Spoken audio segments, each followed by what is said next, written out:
So another quick video. This one's to do with the adult social care Coventry. So this one goes out to you guys.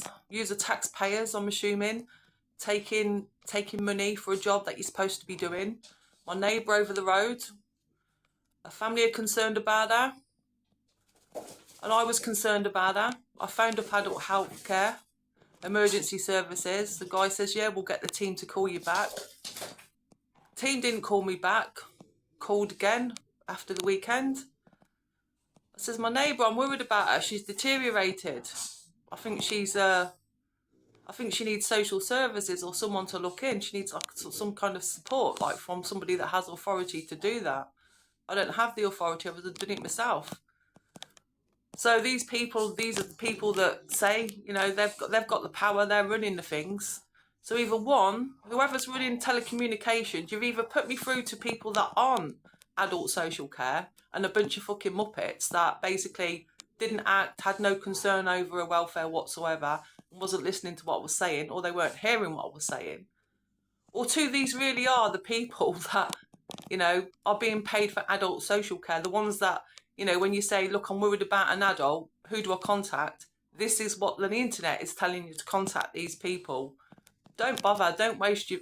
They're just pointless because you call them. No, we've got no concerns. Oh, have a word with the head nurse. So I did. I thought, okay, then if you're not going to help, I told them her address, I told her name, I told them what ward she was on. No concern whatsoever. We don't have any concern at this point. Okay, well I do. I'm sort of like just letting you know because I've got a duty as a citizen. If I have a concern about an adult, then you're the people apparently that I'm supposed to contact, so I did. Anyway, can't remember the next point I was going to get at.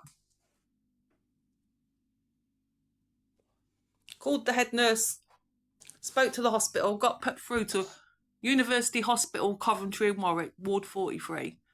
Woman answered the phone. Hello, can I help? I says, yes. Can I speak to the nurse in charge of Wendy Smith's... Oh, sorry about the name, but about Wendy's healthcare, please. Yes, wait a minute. Nurse come on the phone after. Yes, who is it? I says, I'm looking for the nurse. I want to speak to the nurse in charge of Wendy's health. Are you the nurse in charge of Wendy's health? Who is it? I says, I'm a friend. She says, well, I was told that you was a nurse from somewhere or another. And I says, no, I don't. Apologies for whoever told you that, but no, I'm just a friend. Hold on, she says, and off she went, and then put the phone down.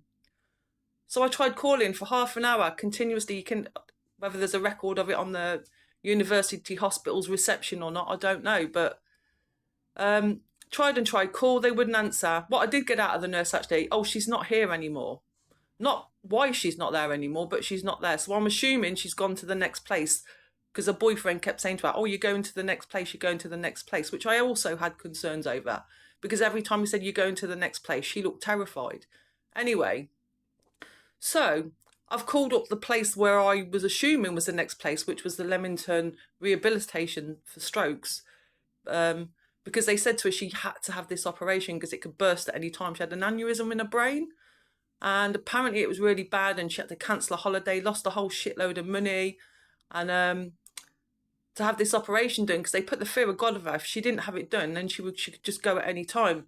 So bless her, they did all the scans, apparently knew about this aneurysm, what size it was. They scanned it and, you know, mapped it all out. So the surgeon should have been known to what he was prepared for. But yet he totally ballsed up the operation. He ended up giving her a stroke. She's paralysed all down one side and can't get out of bed. So she's now bedridden.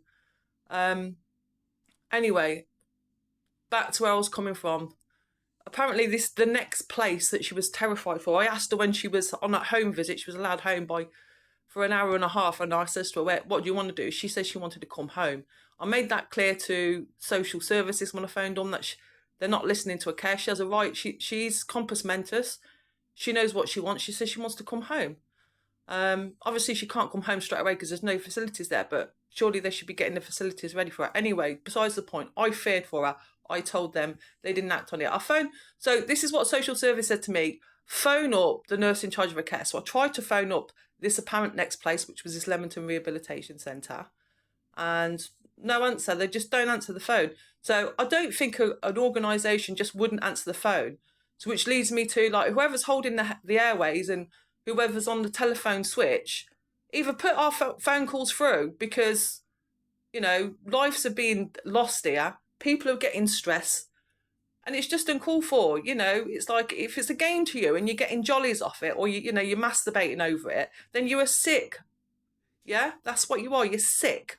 Put the phone calls through, or put somebody there that actually is a healthcare provider, not some friend of yours, or, you know, your cousin or your auntie, or, I don't know, your next door fucking neighbour. Put an actual healthcare people in a healthcare position.